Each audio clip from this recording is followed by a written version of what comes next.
তিন রকমের ধর্মের লোক বেশি আছে, খ্রিস্টান, ইসলাম আর হিন্দু। 100 জন খ্রিস্টানকে যদি একই প্রশ্ন করে তোদের ভগবানকে, একবারই বলবে আমাদের ভগবান ঈসা মসিহ, যিশু খ্রাইস্ট। মুসলমানকে জিজ্ঞাসা করবে 3 থেকে 5 মানে মৃত্যুর আগে পর্যন্ত, যাকে এই তোদের ভগবানকে, একই উত্তর দেবে, ভাই আমাদের ভগবান হলো আল্লাহ। হিন্দুদেরকে যদি একই প্রশ্ন করা হয়, ভাই তোদের ভগবানকে, কনফিউজ। 100% হিন্দু 100% কনফিউজ, জানে না ভগবানকে। দ্বিতীয়ত, যদি তুমি মুসলমানকে জিজ্ঞাসা হয় তোরা মসজিদে কেন যাচ্ছিস, ওদের শেখানো হয় মসজিদে যেতে হবে নামাজ আদায় করার জন্য। সপ্তাহে ওরা 100% একদিন মসজিদে যাবেই।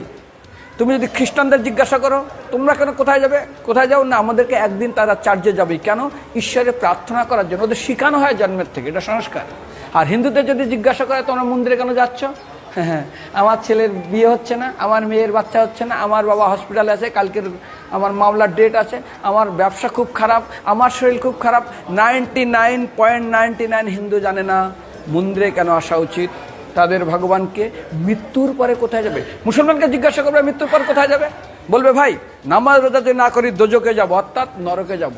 যদি হিন্দুদেরকে জিজ্ঞাসা, ওদেরকে বলবে আর যদি করো নামাজ রোজা করি তাহলে বেহেশতে স্বর্গে যাব। যদি খ্রিস্টানদেরকে জিজ্ঞাসা করো, এই তোমরা যদি আমরা ঈশ্বর আরাধনা করি হেল অর্থাৎ নরকে যাব। যদি বলা হয় যদি করো ঈশ্বর আরাধনা তাহলে তোমরা হেভেন স্বর্গে যাব। আর হিন্দুদেরকে বলে যে তোমরা মরার পরেই 99% হিন্দু এটাই বলে, মিথ্যাই বলে, আমার বাবার সাজ্ঞানে স্বর্গে গিয়ে বসেছে। তোর বাবা কি জমি কেনা আছে নাকি স্বর্গে?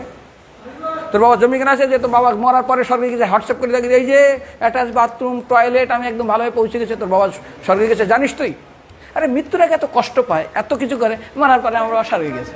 আরে যখন পুলিশে কোনো কয়েদি কোনো অপরাধীকে ধরে 2-4টা ডান্ডা মারে, তারপর থানায় গিয়ে আরও ট্রিটমেন্ট করে, তারপরে কোর্টে বিচারে, তারপর জেল খাটে, মৃত্যুর আগে এত কষ্ট করে আমরা মারা যায়, মারা পরে আমার বাবা স্বর্গে গিয়ে বসে আছে, ওর বাবার জন্য জমি কেনা আছে না, এরকম বলা যাবে না। এই জন্য আমাদের শাস্ত্র বলে পরলোকগত, স্বর্গীয় বলে না।